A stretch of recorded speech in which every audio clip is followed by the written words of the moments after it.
नमस्कार. माझ्या ज्योती गोसावी नावाच्या धार्मिक आध्यात्मिक यूट्यूब चॅनलवरती आपणा सर्वांचे स्वागत आहे. लाईक करा, शेअर करा, सबस्क्राईब करा. आता आपण पाहत आहोत नर्मदा पुराण. एकूण अध्याय 16, 17 आणि 18 असे हे छोटे छोटे 3 अध्याय आपण एकत्रितपणे पाहत आहोत. त्वदीय पाद पंकजम नमामि देवी नर्मदे सबिंदु सिंधु सुस्खलं तरंगभंगरंजितं द्विपत्सु पापजात जातकारी वारि संयुतं कृतांत दूत कालभूत भीतिहारी वर्मदे त्वदीय पाद पंकजं नमामि देवी नर्मदे त्वदंबुलीन दीनमीन दिव्य संप्रदायकं कलौमलौघभारहारि सर्वतीर्थनायकं सुमत्स्य कच्छ नक्र चक्र चक्रवाक शर्मदे त्वदीय पाद पंकजं नमामि देवी नर्मदे महागभीर नीरपूर पापधूत भूतलं ध्वनत्त समस्त पातकारी दरित पदाचलं जगल्लले महाभये मृकुंडसून हर्मदे त्वदीय पाद पंकजं नमामि देवी नर्मदे. 16व्या अध्यायामध्ये नर्मदेश्वराचं महात्म्य वर्णन केलेलं आहे. राजा विचारतात, ऋषी सांगतात, राजन, प्राचीन काळी सत्ययुगात अनेक प्रकारच्या दिव्य वनस्त्री असणारे दारुवन होते. या वनात वाघ, सिंह, हत्ती, हरिण, ससे, माकड, अस्वल, मोर, हंस, पोपट, सारस, कोकिळा आदी मोठ्या प्रमाणात पशुपक्षी आनंदाने राहत असत. आता हे सांगतंय कोण? सगळं मार्कंडेय ऋषी सांगत आहेत पांडवांना. या वनातील वृक्ष लता या फळाफुलांनी इतक्या लगडलेल्या होत्या की त्यांना पाहून असे वाटेल की जणू एखादी नववधू भरजरी शालू नेसून निरनिराळे दागिने घालून हातात मांगल्याचे सोन्याचे ताट आणि दिव्य निरांजन घेऊन आपल्या पतीची वाट पाहत आहेत. अशा रीतीनं ते जंगल, ती धरित्री सजलेली असायची. एवढी फळं फुलं तिथं लगडलेली असायची. ऐश्वर्य अंगावर घातलेले असंख्य दागिने, वेणीत माळलेल्या सुगंधी गजऱ्यांनी अवघडलेल्या स्त्रीची अवस्था व्हावी तशी त्या झाडावरील फळे इतकी जड झाली होती की सर्व फांद्या पार जमिनीला टेकल्या होत्या. असे ते अनुप सृष्टी सौंदर्य आणि वनश्री भरभरून आपले सौंदर्य ऐश्वर्य पसरवत होती. आणि अशा रम्य वनात अनेक ब्राह्मण पतीपत्नीसह म्हणजेच आपल्या कुटुंबासह राहून स्वधर्माचे पालन करीत होते आणि तेथेच निवास करत होते. या वनातील ब्राह्मण स्त्रिया या पतिनिष्ठ होत्या. त्या आपल्या पतीस जे आवडते तसा व्यवहार त्या करीत. त्यांचे बोलणे अतिमधुर असे. त्या प्रातःकाळी उठून आश्रमाची स्वच्छता, सडा संमार्जन, कुशलतेने रांगोळ्या काढून गायींचे, तुळशीचे पूजन करीत. गायीच्या वासरांना सोडून त्यांची धार काढून मुबलकपणे वासरांना देखील दुग्धपान करण्यासाठी सोडत. म्हणजे आपल्यासारखं जरा आपलं चोखवलं आणि बाजूला करून दूध काढलं स्वतःसाठी असं नाही करायच्या, तर त्या वासरांना देखील पोटभर दूध पाजायच्या. ती वासरे पुष्ट आणि आनंदित होऊन आपल्या मातेचा सुखकारक स्पर्श अनुभवत असत. पतिपूजनार्थ आणि शिवपूजनार्थ बिल्वपत्र, तुळशी, फुले असेच वनातील अनेक फळे, कंदमुळे त्या आणून ठेवत असत. त्या कधीही आपल्या पतीच्या इच्छेविरुद्ध कृत्य करीत नसत. अग्नी, अतिथी, प्राणीमात्र यांच्या त्या मनोभावे सेवा करीत. एवढे करूनही त्या पतीकडून कधी भौतिक सुखाची अपेक्षा करत नसत. पतीस ज्यात आनंद वाटतो ते कर्म करण्यास स्त्रियांनाही आनंद वाटे. ज्यात आपल्या पतीस आनंद वाटतो ते तर कर्म करण्यास स्त्रियांना देखील आनंद वाटे. सासू सासरे, वृद्ध, अपंग आणि स्वतःची मुले या सगळ्यांच्या त्या विनम्रतेने सेवा शुश्रूषा करत होत्या. कर्तेपणाचा भाव मनात न ठेवता हे सर्व माझे कर्तव्य आहे अशा भावनेने पतिनिष्ठा ठेवून त्या स्त्रिया कार्यरत राहत असत. अशा या पतिव्रत स्त्रियांचे कौतुक महादेवाने नंदीवरून दारुकवनातून जाताना पार्वतीला सांगितले. महादेवाने आपल्यासमोर परस्त्रियांचे कौतुक करणे हे तिला आवडले नाही. तेव्हा ती म्हणाली, आपण ज्यांना पाहिले पण नाही, त्यांची परीक्षा पण घेतली नाही, केवळ ऐकूनच आपले मत बनवले आहे, ते मला आवडलेले नाही. प्रत्यक्षच दृष्टीच्या गोष्टी खऱ्या असतात, ऐकीव गोष्टीमध्ये संशय असतो. महादेव म्हणाले, हे ललिते, या पतिव्रता स्त्रियांच्या तेजानेच या नर्मदा तीरावरील दारुवनात प्रत्यक्ष वेदमाताच निवास करते आणि जिच्यामुळे हे वन समृद्धी आणि ऐश्वर्याने युक्त बनलेले आहे. त्यावर पार्वती म्हणाली, मला काही हे खरे वाटत नाही. आपण त्या ब्राह्मण स्त्रियांची परीक्षा घ्यावी. महादेव म्हणाले, हे पार्वती, असे करणे म्हणजे विनाशास आमंत्रण देण्यासारखे आहे. कोणाच्याही श्रद्धेशी आपण खेळू नये. ही गोष्ट ब्राह्मणांना कळाली तर ते भडकतील. त्यांच्या क्रोधाग्नीने संपूर्ण विश्व दग्ध होऊन जाईल. ब्राह्मण हे वेदरक्षक आहेत. सामान्यतः जगत हे देखील देवाधीन असते, तर मंत्राधीन देवता असते आणि त्या देवता ब्राह्मणांच्या अधीन असतात. कारण मंत्रयुक्त पूजन ब्राह्मण करतात.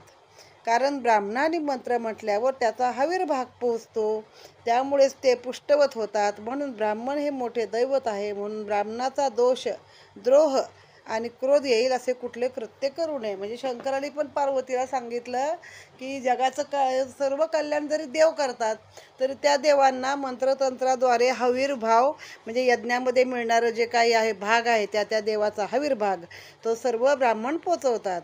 तर त्यांना कशाला आपण म्हणजे दुखवायचं बाबा उगाच. पार्वती काही मानायला तयार नाही. हे पाहून स्त्री हट्टापुढे पती कामदेवाचे रूप धारण करून महादेव त्या दारुवनात गेले. महादेवांनी आपल्या नेत्रकटाक्षाने आणि कामवाणीने त्या स्त्रियांना मोहित केले. त्या शिवशंकराचे मोहित करणारे ते रूप पाहून व त्या दर्शनासाठी सर्व स्त्रिया उत्सुक झाल्या. स्त्रियांनी अधीर होऊन शिवाच्या दिशेने निघाल्या. त्यातील काही स्त्रियांनी केस विंचरता ते मोकळे टाकून, तर काही स्तनपान करणाऱ्या बालकास दूर लोटून, तर काही वस्त्र परिधान करताना पदर न घेताच शिवाच्या मागे धावल्या. अशा त्या महादेवांनी मोहित करून त्या स्त्रियांना घनदाट अरण्यात नेले. त्या स्त्रियांना बराच वेळ झाला तरी त्या घरी परतल्या नाहीत. त्यांचे पती समिधा आणण्यासाठी, कोणी कुश आणण्यासाठी, कुश म्हणजे गवताचा दर्भाचा प्रकार आहे, तर कोणी कंदमुळे फळे आणण्यासाठी, कोणी गायी चारण्यासाठी गेले होते. ते ब्राह्मण घरी येताच त्यांना आपल्या स्त्रिया दिसल्या नाहीत. काही वेळ होताच त्या स्त्रिया घरी परतल्या. त्या ब्राह्मणाने आपल्या स्त्रियांकडे पाहिले तेव्हा त्या मनाच्या चंचलतेमुळे त्यांचे पातिव्रत्याचे तेज आणि प्रभा मावळल्याचे त्यांना दिसले. त्यांनी आपल्या तपसामर्थ्याने सर्व ओळखले आणि रागारागाने हातात कुश घेऊन ते नर्मदा किनारी आले. तेथे ते म्हणाले, आम्ही आजपर्यंत जो गायत्री, जप, ब्रह्मयज्ञ, वेदमंत्र, होम हवन, गुरुसेवा जर काही केली असेल तर शंकराने हा प्रमाद केला आहे. त्याची शिक्षा म्हणून शंकराचे लिंग पृथ्वीवर पडो. अशा प्रकारे तपस्वी आणि सत्यनिष्ठ ब्राह्मणाच्या शापामुळे महादेवाचे श्रेष्ठ लिंग क्षणार्धात जमिनीवरती पडले. तेव्हा सर्वत्र हाहाकार माजला. आता इथं काय झालं, पार्वती म्हणाली परीक्षा बघायची त्या ब्राह्मण स्त्रियांची. मग शंकराने असं कामरूप धारण केलं, म्हणजे मदनाचं, थोडक्यात अतिशय सुंदर असं. आणि त्या सर्व स्त्रियांना मोह पाडला स्वतःचा आणि त्या आल्या मार्गदर्शनासाठी. आता हे हरिविजयमध्ये पण आहे बघा. जेव्हा कृष्ण मथुरेमध्ये गेला तेव्हा पण आणि गोकुळात पण स्त्रिया सगळे हातातली कामं धामं सोडून, आपली पोरं बाळं टाकून, कोणी ते काय खुंटीवरची बोचकी कडेला घेतली आणि पोरं खुंटीला टांगली, चुली घोड्याच्या पाठीवर ठेवल्या, असं काही काही वर्णन आहे बरंच. तसंच हे लोक शंकराच्या मागं धावल्या. मग शंकर त्यांना दाट रानामध्ये घेऊन गेला. त्याच्यानंतर हे ब्राह्मणांनी काय काय कामासाठी बाहेर गेले, कोण दर्भ आणायला, कोण कंदमुळं आणायला, कोण फळं आणायला आले, तर स्त्रिया जागेवर नाहीत. पण मग त्यांना कळलं, ते आल्या तर त्यांचं तेज उतरलं होतं सगळं. तर कळलं की ह्या शंकराने मोहित केला. आता बघा, इथं त्यांनी स्त्रियांना शाप नाही दिला, तसं गौतम ऋषींनी अहिल्याला शाप दिला की तू शिळा होशील. चूक कोणाची होती? इंद्राची होती. पण त्याने सरळ शंकरालाच हे केलं, शाप दिला की तुझं लिंगच धरणीवरती पडू दे. तू आमच्या बायकांना मोहवश केलंस ना, तुझं लिंगच धरणीवर पडू दे. तेव्हा सर्वत्र हाहाकार उडाला, भयंकर आवाज झाला. सृष्टी अंतरिक्ष डळमळू लागले, नक्षत्रे पडू लागली, उल्कापात होऊ लागले, समुद्र खवळू लागला, विजा कडकडू लागल्या, भूकंप सुरू झाले, अंतरिक्षातील 12 आदित्याचे तेज कमी झाले, उष्णतामान अति वाढले, त्यामुळे समुद्र सुकू लागला, देवता निष्प्रभ झाल्या तेव्हा ब्रह्मदेव सर्वजण ब्रह्मदेवाची स्तुती करू लागले. त्यावेळी ब्रह्मदेव म्हणाले, देव हो, महादेवांनी ब्राह्मणांचा अपमान केला, पण तुम्ही दुःखी होऊ नका. या संकटातून तरुण जाण्यासाठी दारुवनातील ब्राह्मणांची क्षमा याचना करा. ते निश्चितच महादेवाच्या दोषाचे शमन करतील. ते ऐकून सप्तऋषी विश्वामित्र, वसिष्ठ, जाबाल, कश्यप हे शंकराकडे गेले आणि म्हणाले की आपण ब्राह्मणाकडे जाऊन त्यांची क्षमा मागावे आणि दुःखरहित व्हावे. ब्राह्मणांचे ब्रह्मतेज सर्व समर्थ आहे. त्याप्रमाणे शिव तेथे जाऊन ब्राह्मणासमोर हात जोडून उभे राहिले. त्यांनी क्षमा याचना केली. त्यावेळी महादेवांना पाहताच ब्राह्मणांच्या मनातील राग शांत झाला व ते महादेवाच्या चरणावरती आपले मस्तक ठेवू लागले. ब्राह्मण म्हणाले, भगवन, आमच्या कल्याणासाठी आपले हे दिव्य लिंग आता पूजेसाठी मिळाले आहे. या लिंगाच्या पूजनाने सर्व जगताचे कल्याण होईल. भगवन, आपणच या ठिकाणी आता येथे आश्रम कायमचा निवास करावा. अग्निहोत्राने अग्निदोष इत्यादींनी जे अग्निहोत्र किंवा अग्निदोषणम नावाचं जे काही व्रत आहे त्यापासून जे पुण्य मिळणार नाही ते आपल्या या दिव्यलिंगाच्या पूजनाने प्राप्त होईल. भगवन, या दिव्यलिंगाच्या पूजनाने आम्ही कृतार्थ होऊ. या बोलण्यावर महादेव संतुष्ट झाले आणि म्हणाले, तुमचे म्हणणे खरेच होईल. सर्व दैवतांनी हा प्रसंग पाहून महादेव आणि ब्राह्मण यांच्यावरती पुष्पवृष्टी केली. ते ब्राह्मणाची स्तुती गाऊ लागले. सत्व गुणावर अधिकार गाजवणारे ब्राह्मणच आहेत. ते चालते बोलते तीर्थच आहेत. त्यांच्या वाणीत सरस्वतीबरोबर सूर्याचाही समावेश आहे. तेच सर्व जगतास ज्ञानामृत पाजून सत असत यांचे खरे ज्ञान करून देतात. यांच्यामुळेच देवता अग्नीच्या माध्यमातून आपला हव्य भाग स्वीकारतात. ब्राह्मणाच्या मंत्र म्हणण्याने देवता प्रगट होतात. ब्राह्मणाच्या अंगठ्यातच गंगातीर्थ व समुद्र निवास करतात. त्यामुळेच देव, ऋषी, पितर तृप्त होतात. याच्या बोलण्यानेच मलिन जन शुद्ध होतात. हे प्रत्यक्ष ब्रह्ममूर्ती असून सर्व वर्णांना पवित्र करणारे वेदनारायण असतात. परंतु अधिकार असूनही सतत प्रयत्नवादी, स्वकर्मरत आणि सर्व भोग, विषय, वासना यापासून दूर असतात. त्यांच्या बोलण्यानेच दरिद्रीही श्रीमंत होतो, तर अवकृपेने राजाचा रंक बनतो. हे जिवंतपणीचे मोक्ष सुख अनुभवणारे आनंदरूप ब्रह्मवेत्ते आहेत. अशा ब्राह्मणास आम्ही नमस्कार करतो. त्याच्या दर्शनाने आमचे अमंगलत्व जाऊन आमच्या मनातील दुष्ट भाषण, परनिंदा, परदारा याविषयी आसक्ती करणाऱ्या गोष्टीला अग्नी लावावा. हे आसक्ती कापूस आहे एक प्रकारचा. तो म्हणजे आम्हाला दुसऱ्याचं धन, दुसऱ्याची बायको याच्याविषयी जी काय मनात आसक्ती आहे त्याला अग्नी लावावा. तद्वत नष्ट होऊन जाईल. पृथ्वीवर जेवढी तीर्थे, गंगा इत्यादी पवित्र नद्या आहेत त्या ब्राह्मणाच्या मुखातून येणाऱ्या 16व्या कलेच्याही बरोबर नाहीत. ब्राह्मण संतुष्ट झाले. ते सर्व देवांना म्हणाले, आपण या महान नर्मदा काठी विराजमान असलेल्या या लिंगाचे पूजन करू. त्याप्रमाणे प्रत्यक्ष शिवशंकर सर्व देवांचे ब्राह्मणांनी पूजन केले. बघा, म्हणजे असं नाही की तुम्ही इथं लगेच जातीचं हे कराल. ब्राह्मणांनी आपले हे करण्यासाठी ह्या काय कथाभाग केलेल्या आहेत, पण असं नाही. ते शंकर आले तर शंकराच्या पायावरती ब्राह्मणांनी आपलं मस्तक ठेवलं. तसंच त्या लिंगाची पूजा केली तेव्हा पण सर्व देवांची पण ब्राह्मणांनी पूजा केली. आणि ब्राह्मण म्हणजे जन्माने ब्राह्मण नाही तर कर्माने ब्राह्मण, की जो सगळं काही म्हणजे सगळ्यामधून अलिप्त आहे. सगळ्या गोष्टीतून कसं ते चिकूच्या बीसारखं बियात राहून पण कुठल्या गोष्टीची आशा न करता जसं चिकूची बी अलिप्त असते तसे आहेत. मग ब्राह्मणांनी सांगितलं आपण देवांना पूजा करून मग देवांचं पण पूजन केलं. त्यानंतर ब्राह्मणांनी त्या शिवलिंगास नर्मदे काठी असल्याने नर्मदेश्वर या नावाने त्याची प्रतिष्ठापना केली. असे हे महान शिवलिंगाचे पूजन करणाऱ्या सर्व प्रकारच्या सुखाची प्राप्ती होऊन तो शिवलोकी जातो. असा नर्मदेश्वर महात्म्य नावाचा अध्याय येथे संपूर्ण झाला. यानंतरचा आहे अध्याय 17वा, मर्कटेश्वर तीर्थाचे वर्णन. त्वदीय पाद पंकजम नमामि देवी नर्मदे. श्री गणेशाय नमः.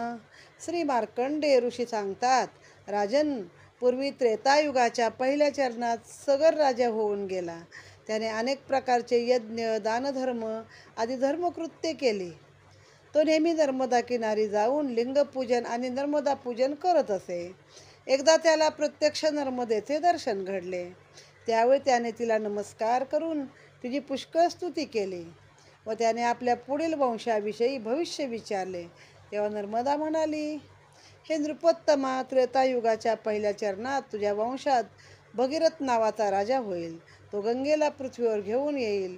विषापासून उत्पन्न झालेले 60,000 सगरपुत्र कपिल मुनी आश्रमात घोडा घेण्यासाठी जातील, तेव्हा त्या क्रोधाने ते पुत्र नष्ट होतील. तसे पाहता त्रेतायुगाच्या दुसऱ्या चरणात कालिंदी, शरयू, सरस्वती, गंडकी प्रगट होतील. पण मतप्रयासाने भगीरथ गंगेला स्वर्गातून पृथ्वीवर आणेल, म्हणून तिला भागीरथी असे म्हटले जाईल. हिलाच जान्हवी म्हणतील, कारण ती जन्नूच्या आश्रमात ही गंगा वाहत गेल्याने तपामध्ये विघ्न आल्याने जन्नू ऋषी तिला प्राशन करतील. ती त्यांच्याच पोटात हजारो वर्षे फिरत राहील. तेव्हा परत भगीरथ राजा निराश होईल.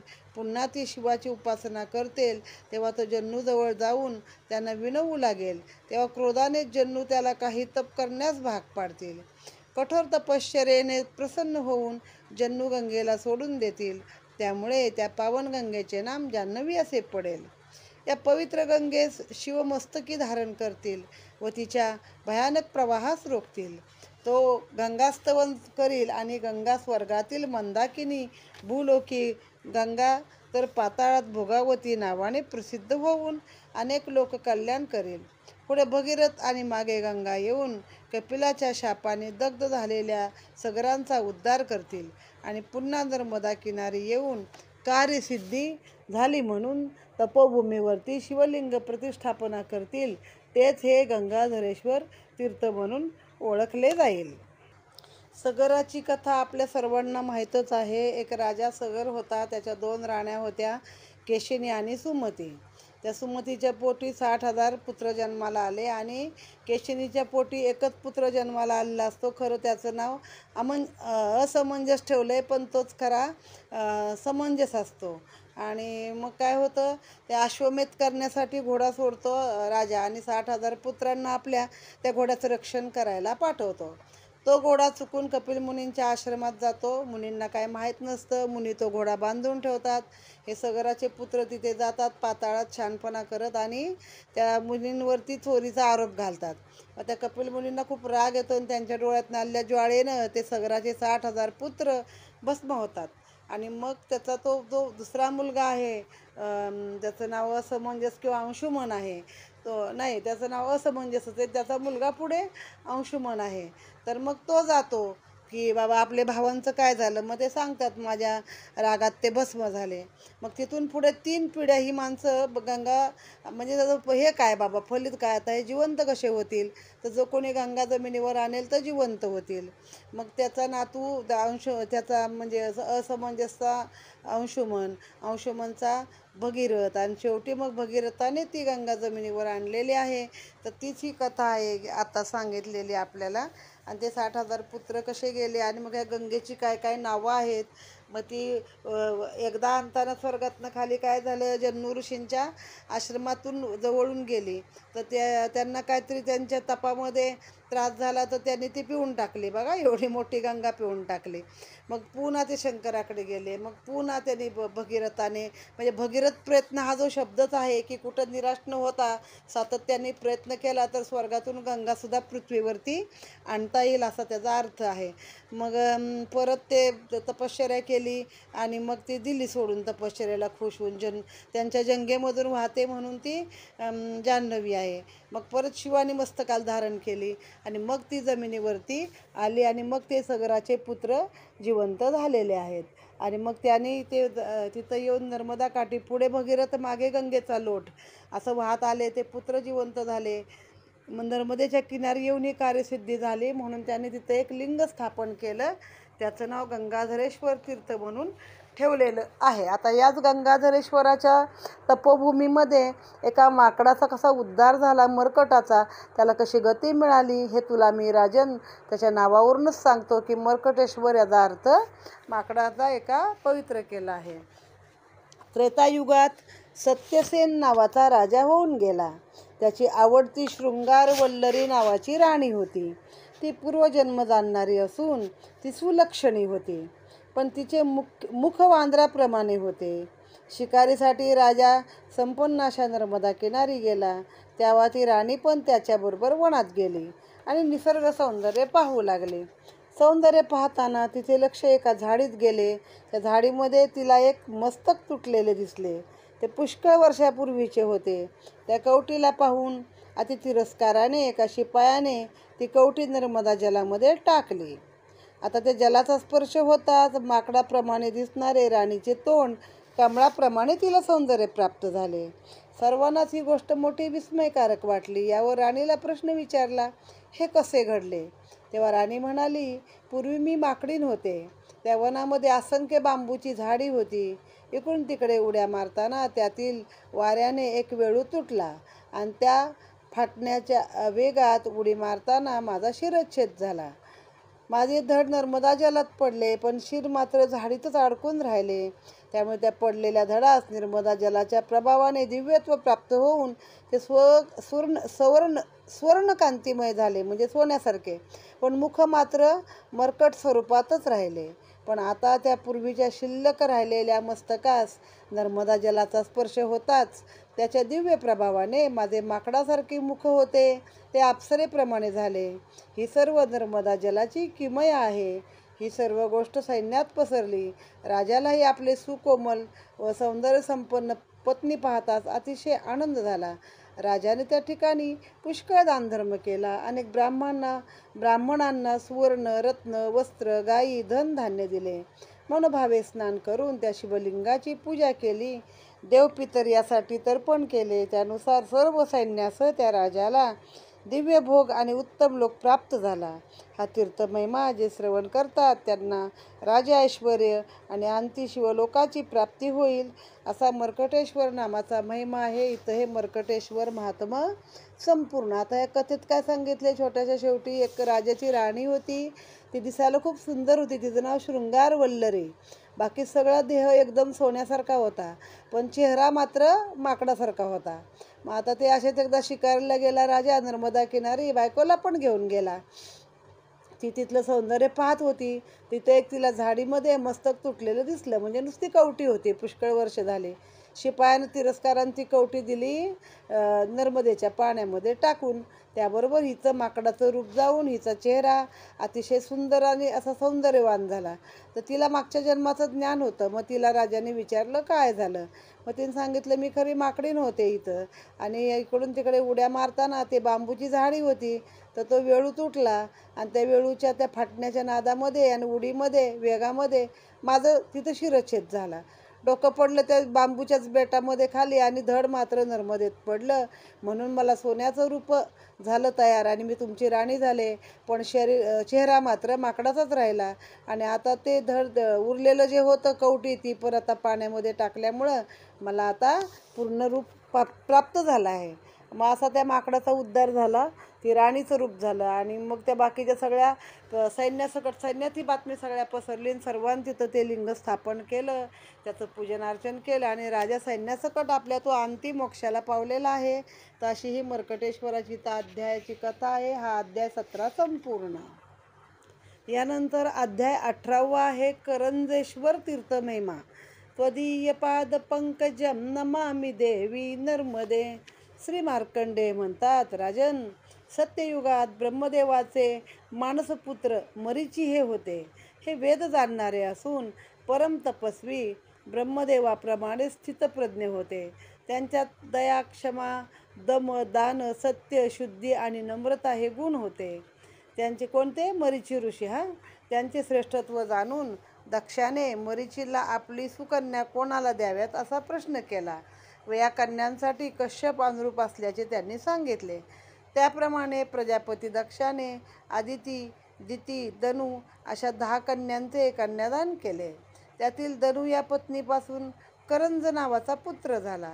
त्याने लहानपणीच कठोर तप केले. आता हे बघा, कश्यप ऋषींचे सगळ्यांचं जे वंश आहे म्हणतात कश्यपांपासून आहे. ज्याला आपलं गोत्र माहीत नाही तो आपलं गोत्र कश्यप सांगायचं. दिती, आदिती आणि दनू.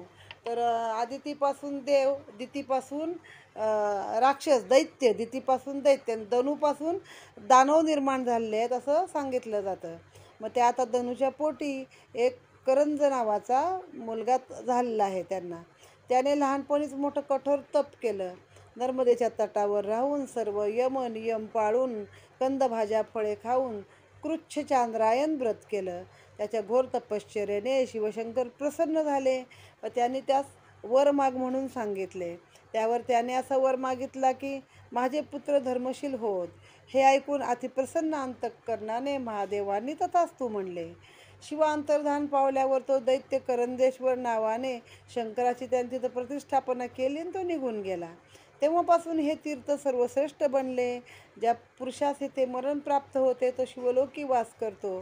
श्राद्ध आणि फळाचेही येथे अक्षय पुण्य मिळते असे सांगितले आहे. इथे हा अध्याय समाप्त झाला आहे. आत्ताच मी हरिद्वारला गेलो होतो तेव्हा तिथं दक्ष प्रजापतीचं मंदिर आहे आणि जिथं पार्वतीनं यज्ञात उडी घेतली ती जागा पण आम्ही बघितली.